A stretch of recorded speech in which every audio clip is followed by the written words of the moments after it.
I just gave a friend of mine a sourdough starter, and I wanted to make a video for her as like a really easy beginner tutorial to get into it, but then I figured it might be useful to other people, so I'm going to post it anyway.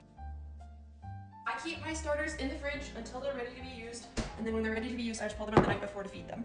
I'm not making anything today, they just look hungry, and so this, I think it's called hooch water, a lovely name, but it does mean that it's hungry. It's this little water layer on top. I don't know if you're supposed to pour out the extra water. I'm not going to, and I never have. I've also left these for about 2 weeks, so they are very hungry. I normally feed mine once every 4 days or every week at the longest, but I'm just gonna feed them with equal parts of flour and water, and you can do this by weight. I'm not that specific with it, so I'm doing 2 tablespoons of flour and 2 tablespoons of water. This is also my discard, which I try to keep alive, and this is just my regular starter, which is why I'm feeding both. If you're trying to get these active for a recipe, it typically takes about 8 hours of being left out on room temperature after feeding for them to double in size and bubbling. And also, the reason I keep a discard jar is because they are supposed to double in size, and so if I know doubling in size is going to be larger than my container, I will pour some in my discard jar. Also, discarding before you feed it can help it activate better. So if you're having trouble getting it to double, then you can pour a little bit out and add more flour in, and that should get it to bubble up a little bit easier. You can adjust your consistency as needed. I did not know this for the longest time, and my discard basically looked like water. So right now it is super runny and liquidy, so I'm gonna add a little more flour, even though that technically takes me out my 1-to-1 ratio. I tend to like mine at about the consistency of a thick pancake batter, so like kind of this, it's not fully trickling off. I do this because when I've had it closer to watery, my dough doesn't come out quite right. Like this is probably a little waterier than I would keep it. This one's about right though. This discard, especially if you're using it a lot, can build up pretty fast, so you can find discard recipes which are really great. I like using mine just as batter for like frying stuff like chicken or zucchini or whatever. It's really delicious. You just put seasoning straight in it and then batter your food and shallow fry it. It's phenomenal. I would highly recommend. Now, I'm not making a loaf anytime soon, or at least not today or tomorrow, so I'm putting these back in the fridge. They won't activate nearly as much when they're cold. If you are, when I'm making a loaf, I tend to take it out the night before, eat it, so that when I wake up in about 8 hours, it's ready to go. But I don't want this active, so I'm putting it back in the fridge. Before I film how to actually make a loaf, I just want to say the supplies we'll need. So this is a Banneton basket. They can be silicone like mine, or some of them come in more of like a wood or fabric lined one that are pretty fancy. I just got these pretty cheap on Amazon. However, before I add them, you can just use a bowl or any circular object and it'll work just fine. Like, you don't need the fancy stuff. Just line it with like a kitchen towel or a tea towel, sprinkle a little bit of flour on it so that your loaf will come out easier, and this should be fine to shape it when you're cold proofing it, which I'll explain later. You can get specific loaf covers for when you're cold proofing. These are shower caps I got at the Dollar Tree and have only ever been used on bread, and they're really easy, but for when I don't use those, I just use saran wrap. Totally works the same. If I had to recommend one thing that you get in starting out sourdough, it would be a bread lame. So it's like a little razor blade. Good grief. It's a little razor blade on the end, and you use it for scoring your bread. I did originally just use a sharp knife to begin with, but the bread lame works a million times better, and it makes it so you can do a lot more fun designs. Every sourdough recipe I've ever tried requires the use of a kitchen scale, so I would highly recommend you get one because measuring flour in cups isn't quite as accurate. Last thing I'd recommend is an internal temperature thermometer. We're going to use it to temp our bread, but this one's not really necessary. You can go by look or smell or whatever, but this one definitely makes it so your bread will be all the way cooked through. Sorry, one more thing I forgot about. You will maybe want to get a Dutch oven to bake your loaves in. I've heard open bake works fine, but I've personally never tried it. I really prefer the Dutch oven method. Okay, so it's been a few days, and now I'm finally ready to make a loaf. So today all we're going to need is flour. You can use bread or regular. Bread, I feel like sometimes works a little better, but I get away with regular all the time. Some water, our fully activated starter, and some salt. I fed this starter last night, and you can see that it's very bubbly and ready to be used. This is the recipe I'm using today. I found it on Instagram forever ago. I don't even remember where it came from because I just screenshotted the recipe, so I'll walk you through how to make it. Starting with our 100 grams of active starter into the bowl. Next is our 350 grams of water. We're gonna whisk together our starter and our water. You can use a regular whisk for this. I have a little dough whisk that I love.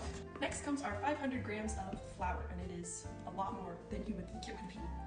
And last is our 10 grams of salt. This really brings together the flavor of your bread, and as someone who has forgotten it several times, does not taste the same without it. Do not forget this part.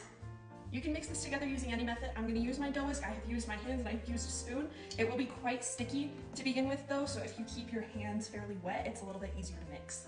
You just want to make sure we get as much of the dry flour all incorporated as possible. Mix until just combined in a shaggy dough like this, and we're going to leave this covered with a little towel for 30 minutes.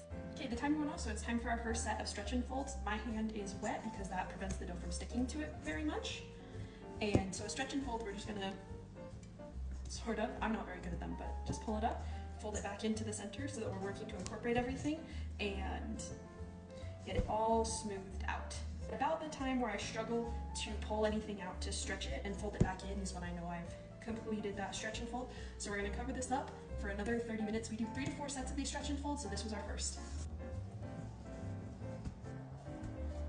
Okay, this is our last stretch and fold. Our dough is really smooth and not very sticky to the touch anymore.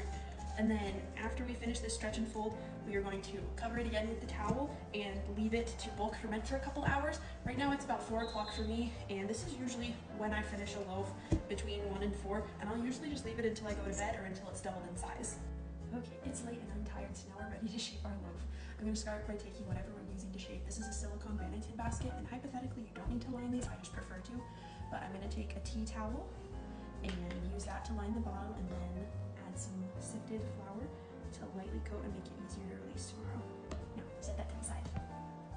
My dough has just about doubled in size, but it's probably not perfectly there. However, I subscribe to the just bake it method, so whether that means it's underproofed or overproofed, I just bake it and see what happens, so we're gonna go with it anyway. I'm gonna take it out of our bowl and put it onto a clean countertop so we can shape it. And ideally, you should not need to flour your countertops to shape this. It can be a little sticky after the bulk, or not the bulk, it can be a little sticky after resting, but it shouldn't stick to your countertops, and if it does, it shouldn't be too bad. I also like to use the lamination method to shape mine, so I'm pulling it out into a flat little surface area, and then I like to just fold mine into thirds and tuck and pull, and our goal is to create surface tension along the top. If you're shaping a circular loaf, you can do the push and pull method like this, and our goal is again just to get that surface tension on the top and hold everything nice and compact together. And that's it.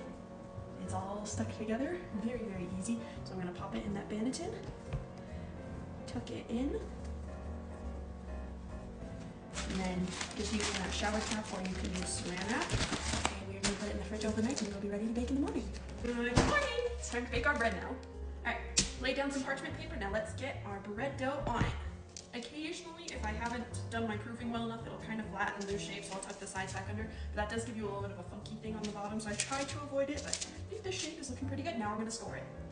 I just have my bread lane. You have to change the blades out on these. I think it's recommended every 4 to 5 loaves. I'm not always great at remembering to change it, but it does make it a lot easier if you keep it as sharp as possible. So I'm just gonna do one big score down the side. You can do tons of decorative scores too, they're really fun, but I am feeling simple today. Okay, that's it. I'm using a cold Dutch oven. A lot of recipes will recommend you use a warm Dutch oven. I'm just too accident prone to have a hot pan when I'm putting the bread into it. But if you want to use it, it does make your bread a little more golden brown and pretty, and gives you like a better crust. So you can just put it in your oven while you're preheating it, pull it out, and plop your bread in. But again, I am way too much of a problem to do that safely, so I don't. All right, and with that, we're ready to pop it in the oven. I've preheated it to 450. We're gonna bake it for 30 minutes with the lid on, and then we're gonna take the lid off and bake it for another 10 to 15 minutes to really get that really pretty golden crust. Ooh, that looks good. So now we're gonna temp our bread. And don't touch the bottom of the pan with it, because that will be hotter. And we want it pretty much exactly at about 200, because ideally your internal temp should be 205, but if we take it out at 200, it'll keep cooking inside till 205, so this is perfect. And then that's our sourdough loaf. Please let me know if you have any questions, because I am more than happy to answer them. And once you get into it, it's really easy and fun, but starting out, there's definitely a learning curve. So don't worry about it, but it's really fun and it's gonna be delicious. So, all right, love you, tons. Bye.